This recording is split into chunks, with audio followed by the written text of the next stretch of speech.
नमस्कार, नमस्ते, जय हिंद मेरे प्यारे साथियों, कैसे हैं आप सभी। आशा करते हैं कि आप सभी अच्छे होंगे। आज के इस वीडियो में हम बताएंगे बीपीएससी प्रैक्टिस सेट 2 के बारे में। ठीक है, ये इससे पहले मैंने प्रैक्टिस सेट 1 डिस्कस कर दिया था। अगर जिस किसी भी ने उस वीडियो को नहीं देखा है तो पहले उस वीडियो को जा करके आई बटन पर क्लिक करके देख लें। तो चलिए इस वीडियो को शुरू करते हैं। सबसे पहले यहाँ पर बताया गया है कि निम्नलिखित में से कौन संप्रभुता के बहुलवादी सिद्धांत का प्रमुख प्रवक्ता थे। ठीक है, तो बताएंगे बेंथम, बोंदा, ऑस्टिन या लॉस्की। तो देखिए इसका सही आंसर हो जाएगा डी, लॉस्की। ठीक है, इसमें आपको टोटल 80 प्रश्न मिलेंगे, है ना, पॉलिटिकल साइंस का। ठीक है, ये टीजीटी पीजीटी दोनों के लिए ये जो है अनिवार्य है। तो चलिए अगला क्वेश्चन देखते हैं। प्रश्न संख्या 2, जो विचारक राज्य के संघों को संघ मानते हैं उन्हें, राज्यों के संघों का संघ मानते हैं उन्हें क्या कहते हैं। तो इसका आंसर हो जाएगा बहुलवादी। ठीक है, इसको बहुलवादी कहा जाता है। इसका सही आंसर डी हो जाएगा। चलिए उसके बाद देखते हैं प्रश्न संख्या 3 में। देखिए कह रहा है कि सूची 1 को सूची 2 के साथ में सुमेलित कीजिए। इसको मिलान करना है। तो इसको कैसे मिलान करना है, तो सबसे पहले देखेंगे क्या हो जाएगा। ए का हो जाएगा, यहाँ पे देखिए दिया हुआ है कि ABCD और इधर भी दिया हुआ है, तो इसका सही आंसर क्या हो जाएगा। मिलान करते हैं एक एक करके। तो विकासवादी समाजवाद, ये हो जाएगा वर्नस्टीन, 3 नंबर हो जाएगा। उसके बाद बी का हो जाएगा वैज्ञानिक समाजवाद, 1 नंबर में हो जाएगा कार्ल मार्क्स। उसके बाद 3 का हो जाएगा काल्पनिक समाजवाद, तो काल्पनिक समाजवाद सेंट साइमन।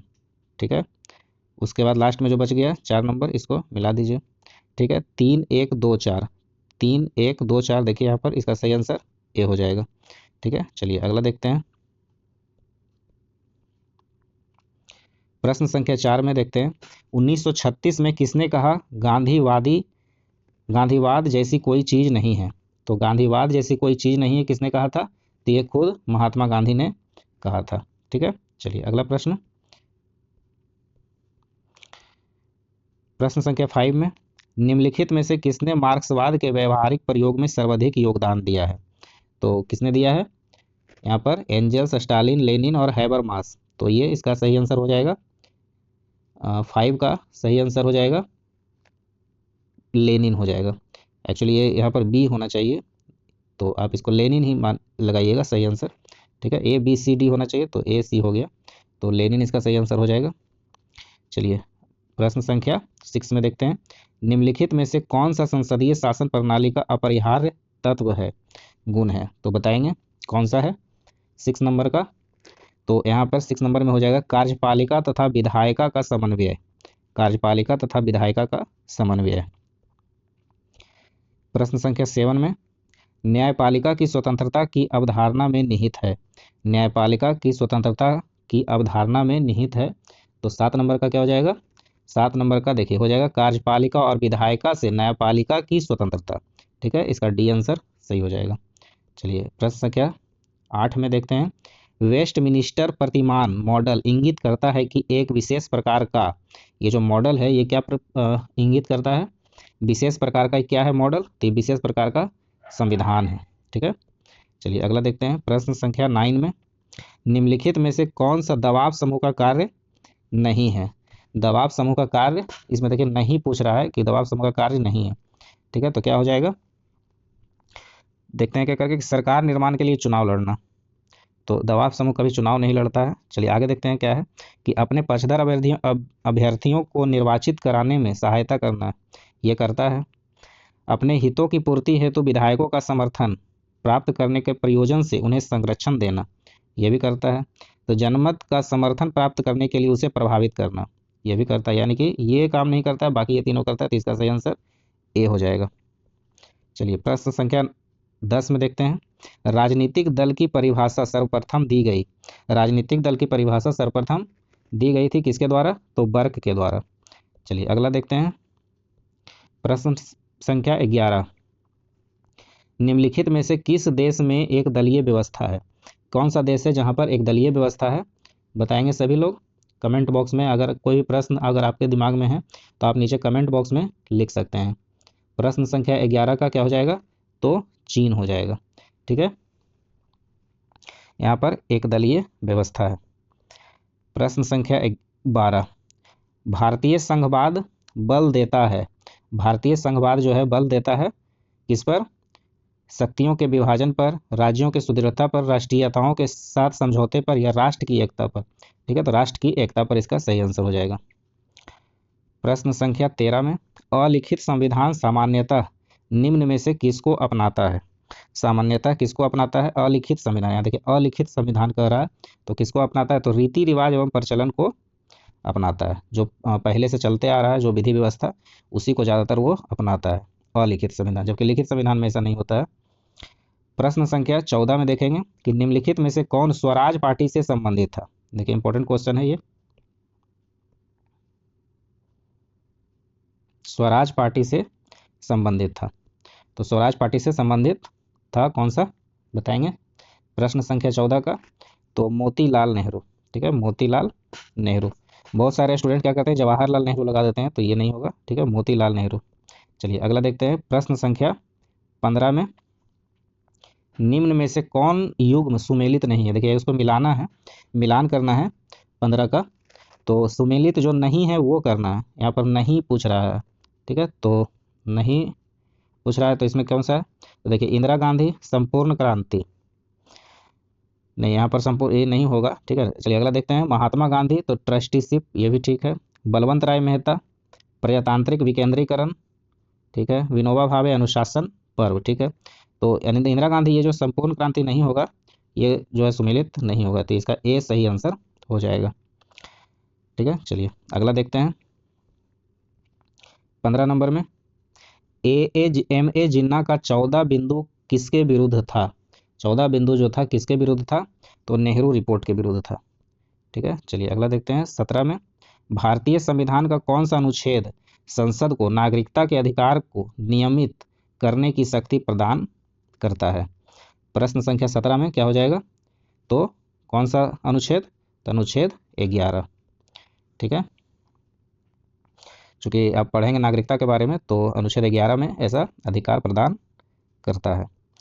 प्रश्न संख्या 18 में देखिए, भारतीय संविधान के अनुच्छेद 18 के अंतर्गत उपाधियों के अंत का प्रावधान है। उपाधियों के अंत का प्रावधान है किसके अंतर्गत? तो अनुच्छेद 18 के अंतर्गत। इसके बारे में क्या सत्य नहीं है? यहाँ पर देखिए सत्य नहीं है पूछ रहा है। तो पहला है कि नागरिक किसी विदेशी राज्य से कोई उपाधि स्वीकार नहीं करेगा। ठीक है, नहीं करेगा। उसके बाद है कि एक व्यक्ति जो भारत के नागरिक नहीं है, राज्य के अधीन लाभ के पद का धारण करते हुए किसी विदेशी राज्य से कोई उपाधि राष्ट्रपति की सहमति से बिना स्वीकार नहीं करेगा। ठीक है, राज्य विद्या एवं सैनिक विशिष्टता है तो कोई उपाधि प्रदान नहीं करेगा। उपरोक्त में से कोई नहीं। तो क्या हो जाएगा यहाँ पर? यहाँ पर देखिए सी आंसर हो जाएगा इसका, कि राज्य विद्या अथवा सैनिक विशिष्टता है तो कोई उपाधि प्रदान नहीं करेगा। ठीक है, चलिए प्रश्न संख्या 19 में देखते हैं कि पंचायती राज जिस सिद्धांत पर आधारित है वह है, यानी पंचायती राज जो है किस सिद्धांत पर है? तो लोकतांत्रिक विकेंद्रीकरण, लोकतांत्रिक विकेंद्रीकरण। चलिए प्रश्न संख्या 20 में है कि भारत के राष्ट्रपति अपनी निषेधाधिकार शक्ति यानी वीटो का प्रयोग कर सकता है, तो कब कर सकता है? तो देखिए ये करके देखते हैं क्या है इसमें, कि ए में कह रहा है कि संसद द्वारा पारित किए गए सभी विधेयकों पर, तो नहीं, ऐसा नहीं, सभी विधेयक पर नहीं कर सकता है। केवल संविधान द्वारा संशोधन विधेयक के लिए नहीं, ये भी नहीं होगा। केवल धन विधेयक, ये भी नहीं। केवल साधारण, तो केवल साधारण विधेयक जो है पर ही शक्ति वीटो का प्रयोग कर सकता है। देखिए प्रश्न संख्या 21 में है कि निम्नलिखित में से किस संबंध में भारतीय संविधान के अंतर्गत संसद के दोनों सदनों की संयुक्त बैठक का प्रावधान है? तो दोनों संसद जो राज्यसभा है और लोकसभा है, तो राज्यसभा और लोकसभा का संयुक्त बैठक होता है। तो संयुक्त बैठक का प्रावधान जो है करा कि निम्नलिखित में किस संबंध में भारतीय संविधान के अंतर्गत संसद के दोनों सदनों की संयुक्त बैठक का प्रावधान है इसमें। ठीक है, तो प्रश्न संख्या 21 में है का हो जाएगा सामान्य विधेयक। ठीक है, सामान्य विधेयक। चलिए 21 के बाद है 22, निम्नलिखित में से कौन सा भारतीय राज्य था जहां सबसे पहले पंचायत राज प्रणाली लागू की गई थी? ठीक है, तो कौन सा था वो? राजस्थान। ठीक है, पंचायती राज व्यवस्था लागू किया गया था राजस्थान। ठीक है, चलिए अगला देखते हैं।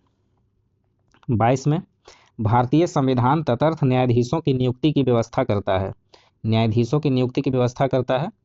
तो उच्च न्यायालय में, ठीक है, उच्च न्यायालय में करता है। उसके बाद है 24 का, भारत में राज्य विधि के संवैधानिक वैधता को चुनौती दी जा सकती है। तो चुनौती दी जा सकती है कहाँ पर? तो उच्च न्यायालय तथा सर्वोच्च न्यायालय दोनों में, ठीक है, जहाँ जिसको नज़दीक पड़ेगा वो दोनों में से किसी जगह पर वो इस चीज़ का चुनौती दे सकते हैं। प्रश्न संख्या 25 में, भारत में कोई मंत्री जो मंत्री परिषद से त्यागपत्र देना चाहता है वह अपना त्यागपत्र संबोधित करेगा। यानी कि मंत्री परिषद जो है, मंत्री परिषद से जो त्यागपत्र देना चाहता है तो वह अपना त्यागपत्र किसे देगा? ठीक है, तो वो अपना त्यागपत्र राष्ट्रपति को देगा। चलिए उसके बाद है 26 में, अंबेडकर ने अपनी पुस्तक द अनटचेबल, अंबेडकर जी ने पुस्तक लिखा था द अनटचेबल में अछूत के उद्भव के लिए निम्नलिखित में से कौन सा सिद्धांत प्रस्तुत किया था? तो बताएंगे कौन सा सिद्धांत? तो देखिए, अछूत के बौद्ध धर्मी उद्भव, अछूत के बौद्ध धर्मी उद्भव का प्रस्तुत किया था सिद्धांत। प्रश्न संख्या 27 में, SORT यानी शॉर्ट का विस्तृत रूप क्या है? इसका फुल फॉर्म क्या है शॉर्ट का? तो बताएंगे, इसका फुल फॉर्म हो जाएगा स्ट्रैटेजिक ऑफेंसिव रिडक्शन ट्रीटी। ये आंसर सही हो जाएगा। उसके बाद है 28 में, निम्नांकित क्रांतियों के उनके होने के समय के अनुसार क्रम में व्यवस्थित कीजिए, नीचे दिए गए कूटों का उपयोग कीजिए। ठीक है, तो इसको क्रम में सजाना है कि पहले क्या हुआ था, सेकंड में क्या हुआ था, थर्ड में क्या हुआ था, फोर्थ में क्या हुआ था। ठीक है, तो देखते हैं 28 का क्या हो जाएगा। तो सबसे पहले इसमें दिया गया फ्रांसीसी क्रांति, बोल्शेविक क्रांति, मेंशेविक क्रांति, अक्टूबर क्रांति। तो सबसे पहले हुआ था मेंशेविक क्रांति, फिर उसके बाद हुआ था फ्रांसीसी क्रांति, यानी कि हो जाएगा 1 नंबर, ये हो जाएगा 1 2 1 2। उसके बाद ये हो जाएगा अक्टूबर क्रांति 3, और उसके बाद ये 4 हो जाएगा। तो 1 2 3 4, यानी कि इसका सही आंसर हो जाएगा 3 1 4 2। ठीक है, 3 1 4 2, 3 1 4 2। ठीक है, इसका सही आंसर सी हो जाएगा। चलिए अगला देखते हैं। प्रश्न संख्या 28 का, ए थ्योरी ऑफ जस्टिस नामक पुस्तक के लेखक कौन थे? इस पुस्तक का नाम है ए थ्योरी ऑफ जस्टिस नामक पुस्तक। इसके लेखक कौन थे? इसके लेखक थे जॉन रॉल्स। उसके बाद देखते हैं प्रश्न संख्या 30 में, समाजवादी राज्य बल देता है, समाजवादी राज्य बल देता है तो आर्थिक सुरक्षा पर। ठीक है, चलिए उसके बाद है प्रश्न संख्या 31 में, सामाजिक अनुबंध सिद्धांत का केंद्र बिंदु है कि राज्य, यानी कि राज्य क्या है? तो राज्य जो है एक मानवकृत संस्था है। ठीक है, मानवकृत संस्था है। ठीक है, अगर आपको ये वीडियो पसंद आ रहा है तो जल्दी से इस वीडियो को लाइक कर दीजिए, चैनल पर नए हैं तो सब्सक्राइब कर दीजिए, जो बिल्कुल फ्री है, कोई पैसा नहीं लगता है इसमें। ठीक है, तो जल्दी से जल्दी कर दीजिए, और आपके पास आपके दोस्तों का अगर कोई ग्रुप है तो उस ग्रुप में भी इसको शेयर कर दीजिए ताकि आपके दोस्तों को भी ये फ़ायदा हो जाए। प्रश्न संख्या 32 में, राज्य की उत्पत्ति का सर्वाधिक स्वीकार्य सिद्धांत है, स्वीकार्य सिद्धांत क्या है प्रश्न संख्या 32 का? तो 32 का विकासवादी सिद्धांत। ठीक है, क्या हो जाएगा? विकासवादी सिद्धांत। प्रश्न संख्या 33, किस सिद्धांत की यह मान्यता है कि राज्य की उत्पत्ति युद्ध स्थल में होती है? राज्य की उत्पत्ति जो है युद्ध स्थल में होती है, तो ये शक्ति सिद्धांत, इसका सही आंसर हो जाएगा बी। प्रश्न संख्या 34 में, समाजवादी विचारक प्राकृतिक संसाधनों के राष्ट्रीयकरण का समर्थन करते हैं ताकि, क्या हो जाएगा? तो जो प्राकृतिक संसाधनों का पूर्ण सदुपयोग, यहाँ देखिए कह रहा है कि प्राकृतिक संसाधनों का पूर्ण सदुपयोग सुनिश्चित किया जा सके। ठीक है, डी आंसर हो जाएगा। प्रश्न संख्या 35 में, राज्य समाजवाद विश्वास करता है, राज्य समाजवाद विश्वास करता है किस पर? तो राज्य विहीन समाज में, राज्य विहीन समाज में, इसका आंसर हो जाएगा। प्रश्न संख्या 36 में, संसदात्मक शासन में वैधानिक संप्रभु कौन होता है? तो वैधानिक संप्रभु कौन होता है बताएंगे प्रश्न संख्या 36 का? तो ये राष्ट्रपति हो जाएगा इसका आंसर। आप लोग का कितना सही हो जाएगा आप लोग कमेंट बॉक्स में, आप जितना भी सही जाएगा तो आप लोग कमेंट बॉक्स में आप लिख के बताएंगे कि आपका टोटल 80 में कितना सही गया है। अगर 80 में 75 सही गया 75 लिखिए, 60 सही गया तो 60 लिखिए। कम से कम 65 से ऊपर स्कोर करेंगे तो आपका कट ऑफ में नाम आ सकता है। चलिए अगला देखते हैं, प्रश्न संख्या 37। संवैधानिक शासन का अर्थ है। संवैधानिक शासन का क्या अर्थ है? तो प्रश्न संख्या 37 का कह रहा है कि संविधान के प्रावधानों के अनुसार शासन। ठीक है, दूसरा कह रहा है कि विधि का शासन, तीसरा नागरिक अधिकार। तो देखिए संवैधानिक शासन का अर्थ होता है कि ये मतलब तीनों होना चाहिए। ठीक है, तो इसका सही आंसर हो जाएगा उपरोक्त सभी। 38 में देखिए कि भारत में पिछड़े वर्गों के बीच विशिष्ट समूह के पहचान हेतु भारतीय सरकार द्वारा निम्नलिखित में से कौन सी समिति नियुक्त की गई थी? कौन सी समिति नियुक्त की गई थी? तो ये राजेंद्र सचर समिति हुआ था। न्यायमूर्ति, ये डी आंसर जो हो जाएगा सही हो जाएगा, न्यायमूर्ति राजेंद्र सचर समिति। प्रश्न संख्या 39। अपने किस अधिवेशन में मुस्लिम लीग ने यह नारा दिया, विभाजन करो और यहाँ से जाओ?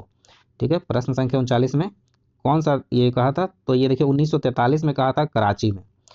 डी हो जाएगा इसका सही आंसर, मुस्लिम लीग ने कहा था। प्रश्न संख्या 40। भारतीय राष्ट्रीय कांग्रेस के ऐतिहासिक लखनऊ अधिवेशन 1916 की अध्यक्षता की थी। 1916 की अध्यक्षता किसने किया था? तो मजूमदार जी ने किया था, एसी मजूमदार जी ने। प्रश्न इसका डी आंसर हो जाएगा। प्रश्न संख्या 41। स्वराज पार्टी का मुख्य उद्देश्य था। स्वराज पार्टी का मुख्य उद्देश्य इन चारों में से क्या था, बताएंगे? देखिए क्या कहता है, पूर्ण स्वराज प्राप्त करना, काउंसिलिंग में प्रवेश करना, असहयोग आंदोलन का आरंभ करना, भारत के लिए नए संविधान की मांग करना। तो इसका सही आंसर बी हो जाएगा, काउंसिलों में प्रवेश करना। ठीक है, चलिए 42 का देखते हैं अगला प्रश्न।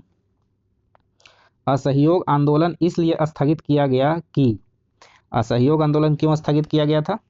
तो इससे यह पता लगने लगा था कि जनता हिंसा का प्रयोग की वरीयता देने लगा था, क्योंकि असहयोग आंदोलन जो था अहिंसात्मक था और ये बाद में पता चला था कि जनता जो है इसमें हिंसा का प्रयोग करने लगी थी, इसीलिए इसको स्थगित किया गया था। प्रश्न संख्या 43। भारत में उपराष्ट्रपति के निर्वाचन संबंधी विवाद का निर्णय करता है। यानी उपराष्ट्रपति के निर्वाचन संबंधी का विवाद अगर हो गया तो इसका निर्णय कौन करेगा? प्रश्न संख्या 43 का, तो इसका निर्णय सर्वोच्च न्यायालय करेगा। ठीक है, चलिए अगला देखते हैं 44 में कि निम्नलिखित में से कौन सा संविधान का अंग नहीं है? संविधान का अंग नहीं है तो निर्वाचन आयोग, वित्त आयोग, अंतर्राज्य परिषद या योजना आयोग। देखिए ये योजना आयोग जो है संविधान का अंग नहीं है। 45 में देखते हैं, निम्नलिखित में से कौन कांग्रेस सोशलिस्ट पार्टी से संबंधित नहीं था? ये बताएंगे आप लोग कि कांग्रेस सोशलिस्ट पार्टी से संबंधित नहीं था। तो 45 का क्या हो जाएगा? ये पंडित गोविंद बल्लभ पंत जो थे ये नहीं थे, क्योंकि ये भी थे, डॉक्टर राम मनोहर लोहिया भी थे, जयप्रकाश नारायण भी थे, आचार्य नरेंद्र देव भी थे। ये फर्स्ट वाला जो हो जाएगा ये सही आंसर हो जाएगा। चलिए उसके बाद देखते हैं कि कोलंबो प्रस्ताव का संबंध है। कोलंबो प्रस्ताव का संबंध है कहाँ से? तो भारत चीन सीमा विवाद से, कि भारत श्रीलंका के तमिल समस्या से, कि भारत श्रीलंका के आपसी मतभेद से, उपर्युक्त में से कोई भी नहीं। तो बताएंगे क्या हो जाएगा? तो देखिए यहाँ पर बहुत सारे गलतियां कर देता है कि कोलंबो अगर लिखा हुआ है तो श्रीलंका से संबंध मानता है, जबकि ये गलत है, जबकि भारत चीन सीमा विवाद से ये कोलंबो प्रस्ताव का संबंध है। ठीक है, चलिए इसका सही आंसर हो जाएगा ए। प्रश्न संख्या 47 है, संविधान के किस संशोधन द्वारा भारत में महिलाओं के लिए ग्राम पंचायतों में 30% स्थान आरक्षित किए गए थे? 30% जो थे ये आरक्षण मिला था, रिजर्वेशन मिला था। तो किस संशोधन के द्वारा हुआ था ये? 47 का बताएंगे तो 73वें संविधान संशोधन। चलिए उसके बाद है 48 में कि भारतीय संविधान के अनुच्छेद 18 के अंतर्गत उपाधियों के अंत का प्रावधान है। ये क्वेश्चन लगता है डबल हो गया है, उपाधियों के अंत का प्रावधान है, तो इसका मैंने बताया था पीछे। चलिए इसका सही आंसर सी हो जाएगा। चलिए 49 में देखते हैं कि राष्ट्रपति के निर्वाचन संबंधी विवाद का निर्णय किसके द्वारा किया जाता है? तो राष्ट्रपति के निर्वाचन संबंधी विवाद अगर होगा तो किसके द्वारा? तो सर्वोच्च न्यायालय के द्वारा। उपराष्ट्रपति का भी सर्वोच्च न्यायालय के द्वारा। चलिए उसके बाद है कि संप्रभुता के अद्वैतवादी सिद्धांत का मुख्य दोष यह है कि वह, 50 का हो जाएगा, कि सभी शक्तियां एवं निश्चित मानव श्रेष्ठ में निहित कर देता है। डी आंसर हो जाएगा। उसके बाद है 51 का कि स्वतंत्रता उस कार्य को करने अथवा उपभोग करने की सकारात्मक शक्ति का क्षमता है जो करने अथवा उपभोग करने का योग्य है, ये किसने कहा था, ये वाक्य किसका था, तो किसने कहा था, सुकरात, प्लेटो, कांट, ग्रीन, तो ये ग्रीन ने कहा था। ठीक है, चलिए अगला देखते हैं। सामाजिक संविदावादी विचारक यह सिद्ध करना चाहते हैं कि 52 का राज्य मानवकृत है, राज्य मानवकृत है, सही आंसर सी हो जाएगा। 53 का लॉक के अनुसार निम्न में से कौन सा प्राकृतिक अधिकार नहीं है, लॉक जो था उसके अनुसार कह रहा है कि कौन सा प्राकृतिक अधिकार नहीं है, तो स्वतंत्रता जो है प्राकृतिक अधिकार नहीं है, सब लॉक का मानना था। 54 में देखते हैं कि संघीय व्यवस्था में किस संस्था को संविधान का संतुलन चक्र माना जाता है, संघीय व्यवस्था में किस संस्था को संविधान का संतुलन चक्र माना जाता है, तो क्या हो जाएगा, तो न्यायपालिका यहाँ हो जाएगा। ठीक है, न्यायपालिका को संतुलन चक्र माना जाता है संघीय व्यवस्था में। 55 का किसने नौकरशाही का लाल फीताशाही पैदा करने के लिए आलोचना की थी, तो 55 का क्या हो जाएगा, किसने कहा था कि लाल फीताशाही पैदा करने की आलोचना किसने किया था, तो रैमजे म्योर ने किया था, यहाँ पर सी इसका सही आंसर हो जाएगा। ठीक है, चलिए अगला देखते हैं। प्रश्न संख्या 56 में संसदीय शासन प्रणाली की सफलता के लिए आदर्श स्थिति है, आदर्श स्थिति क्या है, तो एक प्रधान दल व्यवस्था का होना, द्विदलीय व्यवस्था का होना, एक दलीय व्यवस्था का होना, या बहुदलीय का होना, तो बताएंगे 56 का क्या हो जाएगा कि यहाँ पर देखिए द्विदलीय व्यवस्था का होना। ठीक है, बी इसका सही आंसर हो जाएगा। चलिए 57 में कि जनता के लोकप्रिय मत द्वारा संविधान के संशोधन की पद्धति पाई जाती है, संविधान के लोकप्रिय मत द्वारा संविधान के संशोधन की पद्धति पाई जाती है, 57 का क्या हो जाएगा, तो कहाँ पाई जाती है, ब्रिटेन में, रूस में, स्विट्जरलैंड में, भारत में, तो ये रूस में पाया जाता है। प्रश्न संख्या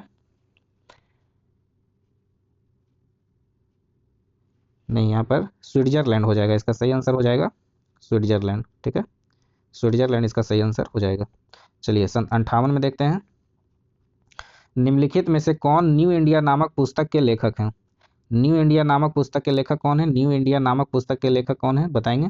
58 का तो एनी बेसेंट। ठीक है, एनी बेसेंट है। चलिए उसके बाद है 59 का भारतीय संविधान स्पष्टतः प्रेस की स्वतंत्रता की व्यवस्था नहीं करता, परंतु यह स्वतंत्रता अंतर्निहित है, अनुच्छेद कौन सा अनुच्छेद में है, यानी कि संविधान में जो है स्पष्ट कहीं नहीं लिखा हुआ है प्रेस की स्वतंत्रता है, लेकिन ये एकमात्र अंतर्निहित है, तो कौन सा हो जाएगा 59 का, देखिए 59 का ए हो जाएगा, ए नंबर, 19 का क में। 60 नंबर में देखते हैं क्या कह रहा है कि भारतीय संविधान के किस अनुच्छेद में लिखा है कि मंत्रीगण व्यक्तिगत तथा सामूहिक रूप से लोकसभा के प्रति उत्तरदायी है, तो 60 का 74 में, 75 में, 76 में, 77, तो ये बी आंसर हो जाएगा 75 में। ठीक है, चलिए उसके बाद देखते हैं प्रश्न संख्या 61 में निम्नलिखित में से कौन सा कथन सही नहीं है, यहाँ बताना है कि सही नहीं है, कौन सा हो जाएगा, तो एक एक करके देखते हैं कि भारत का राष्ट्रपति राज्यसभा को विघटित कर सकता है, भारत का राष्ट्रपति राज्यसभा को विघटित कर सकता है, तो यहाँ पर ये थोड़ा सा गलत लग रहा है। धन विधेयक केवल लोकसभा में प्रस्तुत किया जा सकता है, ये सही है। मंत्रिपरिषद लोकसभा के प्रति सामूहिक रूप से उत्तरदायी है, तो ये भी सही है। राज्यपाल को राष्ट्रपति हटा सकता है, ये भी बिल्कुल सही है, तो इसका सही आंसर ए हो जाएगा। ठीक है, राज्यसभा को विघटित नहीं कर सकता है राष्ट्रपति। ठीक है, चलिए अगला है प्रश्न संख्या 62 में निम्नलिखित में से कौन संप्रभुता के अद्वैतवादी सिद्धांत के प्रमुख प्रवक्ता था, तो ऑस्टिन। ठीक है, कौन थे, ऑस्टिन थे। चलिए प्रश्न संख्या 63 में स्वतंत्रता पर 4 निबंध फॉर एसेज ऑन लिबर्टी नामक पुस्तक किसने लिखा था, तो 63 का ये ईसा बर्लिन ने लिखा था, किसने लिखा था, ईसा बर्लिन ने लिखा था। ठीक है, प्रश्न संख्या 64 में देखते हैं निम्नलिखित में से किसका मार्क्सवाद से मेल नहीं, किसका मार्क्सवाद मेल नहीं है, किसका मार्क्सवाद, ये डबल छप दिया है, ये नहीं होगा, निम्नलिखित में से किसका मार्क्सवाद से मेल नहीं है। ठीक है, 64 का क्या हो जाएगा, तो देखिए क्या करके देखते हैं, राज उत्पीड़न का यंत्र है, राज समाप्त हो जाएगा, धर्म लोगों के लिए अफीम है, राज एक आवश्यक बुराई है, तो ये नहीं, ये बात नहीं कहा था। ठीक है, मार्क्सवाद से ये मेल नहीं खाता है कि राज एक आवश्यक बुराई है, तो इसका डी आंसर हो जाएगा। प्रश्न संख्या 65 में निम्न में से कौन सा पद केवल संसाधनात्मक शासन प्रणाली में ही पाया जाता है? कौन सा पद जो है संसाधनात्मक प्रणाली में ही पाया जाता है? 65 का हो जाएगा। तो ये प्रधानमंत्री का पद जो होता है। उसके बाद देखते हैं 66 में निम्न में से कौन सी वह विशेषता है जो एक राजनीतिक दल को दबाव समूह से भिन्न करती है? देखिए, दबाव समूह से बिल्कुल भिन्न करती है। कौन सी ऐसी व्यवस्था है? तो दल व्यक्तियों का एक समूह होता है। प्रत्येक दल का अपना संगठन होता है, भी ठीक है। प्रत्येक दल अनिवार्यतः किसी निश्चित राजनीतिक वैचारिक पर आधारित होता है। दल का अपना विशेष फंड होता है, कोष होता है। तो देखिए यहाँ पर कह रहा है कि राजनीतिक दल को दबाव समूह से भिन्न करता है, मतलब दोनों से अलग करता है। तो यहाँ पर सी सही आंसर हो जाएगा, क्योंकि प्रत्येक दल अनिवार्यतः किसी निश्चित राजनीतिक वैचारिक की पर आधारित होता है। ठीक है, चलिए प्रश्न संख्या 67 में है, 67 में कि निम्नलिखित में से कौन स्वराज पार्टी से संबंधित नहीं है? स्वराज पार्टी से संबंधित नहीं है। तो सी आर दास भी थे, पी आर दास। ठीक है, तो इसका सही आंसर हो जाएगा बी। मोतीलाल नेहरू भी थे, ये भी थे। तो पी आर दास ये नहीं थे। ठीक है, देखिए जहाँ पर नहीं पूछ रहा है तो उसे विशेष रूप से ध्यान देंगे नहीं का। चलिए उसके बाद है प्रश्न संख्या 68 में कि निम्न को काल क्रम के अनुसार रखिए। काल क्रम के अनुसार मतलब कौन सा पहले हुआ था फिर बाद में हुआ था, यानी फर्स्ट सेकंड थर्ड फोर्थ कौन कौन पहले हुआ था। ठीक है, तो सबसे पहले यहाँ पर देखते हैं होम रूल, खिलाफत आंदोलन, दांडी मार्च, चंपारण। तो सबसे पहले हुआ था होम रूल। ठीक है, उसके बाद चंपारण हुआ था, फिर हुआ था खिलाफत, उसके बाद दांडी मार्च, यानी कि 1 4 2 3, 1 4 2 3, यहाँ पर ए सही आंसर हो जाएगा। चलिए 69 में देखते हैं, 69 में निम्न में से किस आयोग की नियुक्ति केंद्र राज्य संबंधों के परीक्षण करने के लिए की गई है? केंद्र राज्य संबंधों के परीक्षण करने के लिए ली गई थी। तो क्या हो जाएगा इसका आंसर? तो सरकारिया आयोग, याद रखिएगा, सरकारिया आयोग। प्रश्न संख्या 70 में उन विषयों पर कौन कानून बनाएगा जो भारतीय संविधान में दी गई तीनों अनुसूचियों में से किसी में भी उल्लिखित नहीं है? यानी जो अनुसूची है, राज्य सूची, संघ सूची, संवर्ती सूची, और तीनों सूचियों में से शामिल नहीं है, तो उस पर कौन कानून बनाने का अधिकार रखता है? तो बताएंगे कौन रखेगा, तो वो संसद करेगा। ठीक है, वो काम कौन करेगा? संसद के अधिकार क्षेत्र में है। उसके बाद देखते हैं प्रश्न संख्या 71 में किस संवैधानिक संशोधन के अंतर्गत भारत में पंचायती राज को संवैधानिक आधार प्रदान किया गया है? तो कौन सा है, कौन सा संविधान के अंतर्गत है बताएंगे? तो 73वां। ठीक है, चलिए उसके बाद 72 में किस देश के चिंतकों में संप्रभुता को सरकार के एक अंग के रूप में निहित करने की सामान्य प्रवृत्ति है? 72 का बताएंगे क्या हो जाएगा? तो फ्रांस। ठीक है, 72 का बी सही आंसर हो जाएगा। यहाँ पर भी देखिए थोड़ा गड़बड़ हो जाएगा, तो यहाँ पर फ्रांस सही टिक लगाएंगे। चलिए उसके बाद देखते हैं 73 में सामाजिक संविदा सिद्धांत की विशिष्ट यहाँ पर है कि सामाजिक संविदा सिद्धांत की निकृष्ट इतिहास, निकृष्ट तर्क और निकृष्ट आचार शास्त्र के रूप में आलोचना की गई है।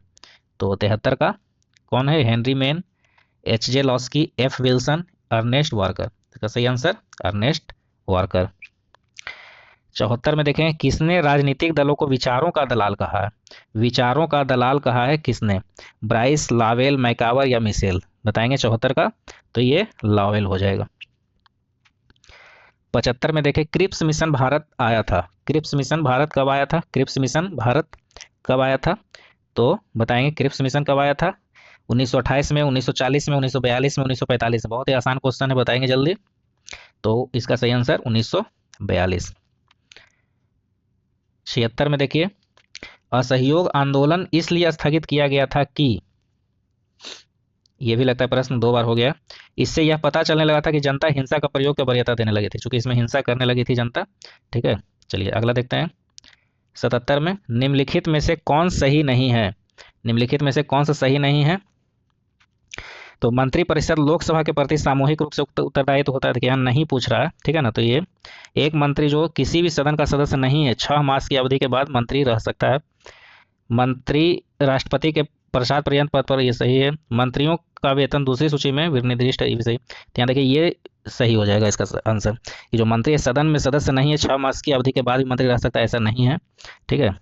चलिए अगला देखते हैं 78 में, प्रदत्त विधायन की व्यवस्था से निम्न में से किसकी शक्तियों में वृद्धि हुई है।